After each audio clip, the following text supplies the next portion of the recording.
Saludos hermanos y hermanas, yo soy Padre Diego y hoy 1 de octubre celebramos la fiesta de esta que yo creo es mi santa favorita, Santa Teresita del Niño Jesús o Santa Teresa de Lisieux o como le dicen aquí en Estados Unidos, la pequeña florecita, the little flower. Una de las tantas Teresas que existe en el Carmelo, en la familia de los santos carmelitas. Esta es la santa francesa, no confundirla con Santa Teresa de Jesús, de la cual vamos a celebrar la fiesta después. Pero hoy es esta, Santa Teresita del Niño Jesús.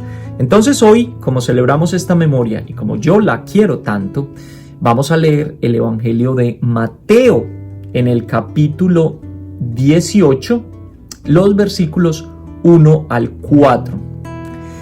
En cierta ocasión los discípulos se acercaron a Jesús y le preguntaron: ¿quién es el más grande en el reino de los cielos? Jesús llamó a un niño y lo puso en medio de ellos y les dijo: yo les aseguro a ustedes que si no cambian y no se hacen como los niños, no entrarán en el reino de los cielos. Así pues, quien se haga pequeño como este niño, ese es el más grande en el reino de los cielos. Y el que reciba a un niño como este en mi nombre, me recibe a mí. Cuando yo conocí a Santa Teresita del Niño Jesús hace ya bastantes años, cuando estuve un periodo con los carmelitas, y me fascinó esta mujer, su doctrina, sus escritos, bueno, en fin. Cuando llegué a los Estados Unidos hace unos 7 años ya, me sorprendió muchísimo que en todas las iglesias donde entraba había una estatua de Santa Teresita del Niño Jesús.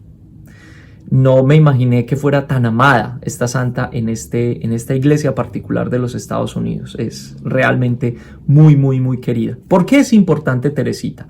Vamos a tratar de entender un poquito el contexto en el que ella nació y creció para comprender la importancia de su doctrina. Teresa Martin, como era su apellido, creció en una familia muy virtuosa, muy profundamente católica. De hecho, sus papás, Celina y Luis, fueron canonizados el año pasado.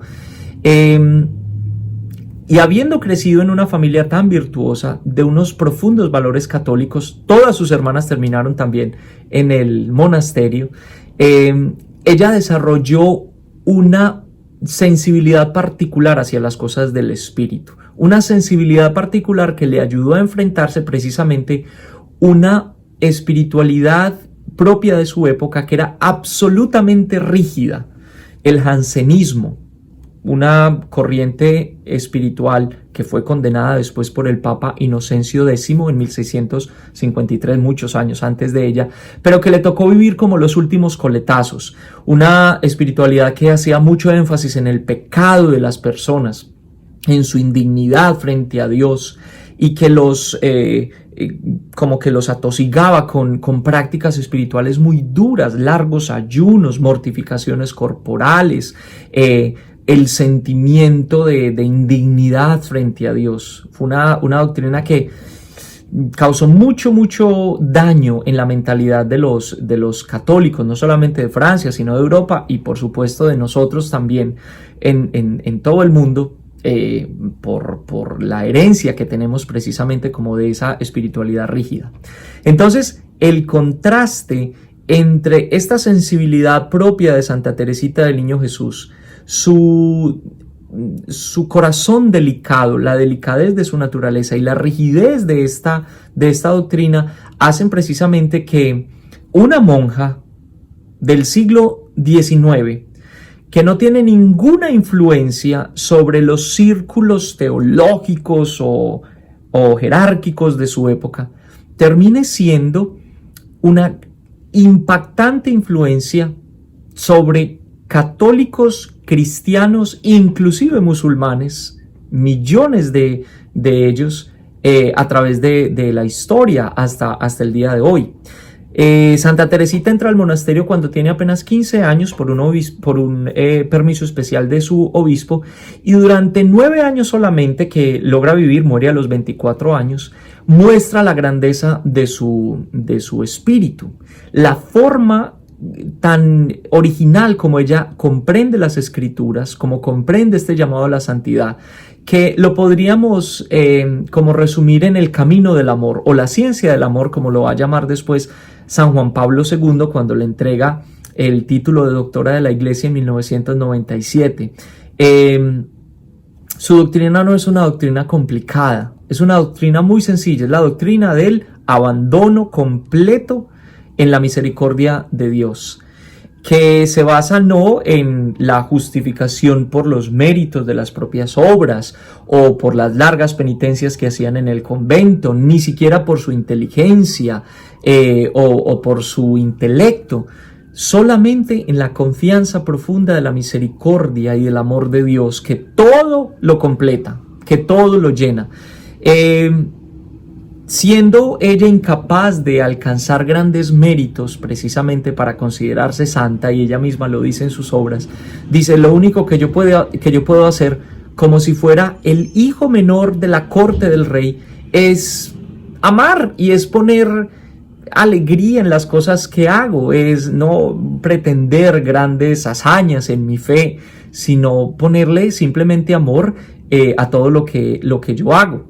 En su deseo de ser una gran santa, ella dice: yo quisiera hacerlo todo, quisiera ser sacerdote, quisiera ser misionero, quisiera ser un apóstol, quisiera ser una predicadora, quisiera hacer muchas cosas, pero no lo puedo hacer, no puedo ser todas esas cosas. Entonces, meditando, y esta es una de las grandes intuiciones teológicas de Teresita, dice: ¿cuál es el elemento común, el común denominador en todas esas vocaciones que existen en la iglesia? Y releyendo la carta de San Pablo a los Corintios dice: ya sé cuál es. Lo que atraviesa todas esas vocaciones es el amor. Entonces, así en un éxtasis, llega y dice: eso es lo que yo quiero ser el amor. En el corazón de la iglesia yo quiero ser el amor. Y así puedo ser entonces todo lo que yo quiero: un sacerdote, un apóstol, un misionero, un guerrero. Todo lo puedo ser a través del amor. Ese es el camino de Teresita, el camino del amor. Déjenme compartir con ustedes precisamente un extractico de la oración. Ella tiene una oración muy bella que escribe por allá a los 23 años, que es la ofrenda o el holocausto al amor misericordioso. Una bellísima oración. Les voy a compartir simplemente un pedacito de ella. Dice así: en la tarde de la vida compareceré ante ti con las manos vacías, pues no te pido, Señor, que lleves cuenta de mis obras. Todas nuestras justicias tienen manchas a tus ojos. Por eso yo quiero revestirme de tu propia justicia y recibir de tu amor la posesión eterna de ti mismo. No quiero otro trono, no quiero otra corona que tú mismo, amado mío. El camino de la ciencia del amor, el camino de hacerse como niños, abrazar a los niños, hacerse como ellos para entrar al reino de los cielos. Vamos a leer nuevamente este evangelio.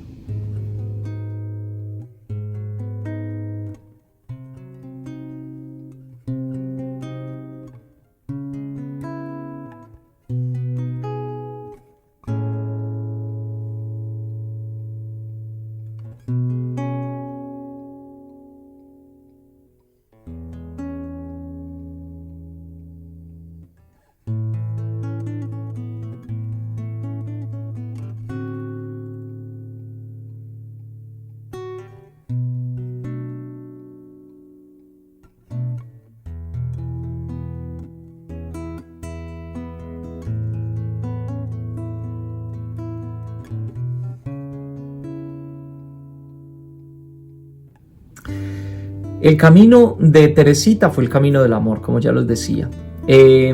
Tal vez usted se pueda sentir identificado en los mismos deseos de Teresita, es decir, ser una mejor persona, ser una persona amorosa, estar más cerca de Dios, ser santo, como Jesús nos invita a todos, ser santos como el Padre Celestial es santo. Tal vez usted, de otra parte, se puede identificar con su incapacidad para hacerlo, su incapacidad para comprender las cosas de la teología, de la doctrina cristiana. Tal vez usted se pueda sentir a veces como incapaz de alcanzar esos grandes ideales de santidad, de virtudes a la que nos invita el Evangelio. Pero también usted podría pensar que esta doctrina de Teresita es una cosa de monjas y de curas y de monjes y de religiosas y de gente muy rezandera. Pues déjeme decirle que cuando yo descubrí a esta mujer, entendí que su camino espiritual no era un camino excluyente, sino que era un camino para todos, porque es el camino del amor. Y yo pensé, bueno, en todo yo puedo poner también amor, en cualquier cosa que haga. Esto no es solamente para los curas, esto no es solamente para las monjas carmelitas o para los carmelitas, esto es para todos. Pues es el camino del amor, el camino del Evangelio, vivido de una manera muy concreta, entregando mi vida profundamente a la misericordia del amor de Dios. Les recomiendo de Santa Teresita del Niño Jesús, bueno, estas son las obras completas, pero La historia de un alma, que es su autobiografía, la escribe en 3 manuscritos, tres partecitas, en las que explica su historia y esta doctrina de las que les hablo. Les quiero enviar un abrazo muy profundo a todos mis hermanos y hermanas carmelitas, aquí en los Estados Unidos, en Colombia, por supuesto, a todas las hermanas carmelitas, a mis hermanos carmelitas contemplativos, un abrazo, feliz fiesta para ellos y feliz fiesta para todos ustedes. Cafecito y nos vemos mañana con el mensaje del Evangelio. Bendiciones para todos en el nombre del Padre, del Hijo y del Espíritu Santo. Amén. Salud y chao, chao.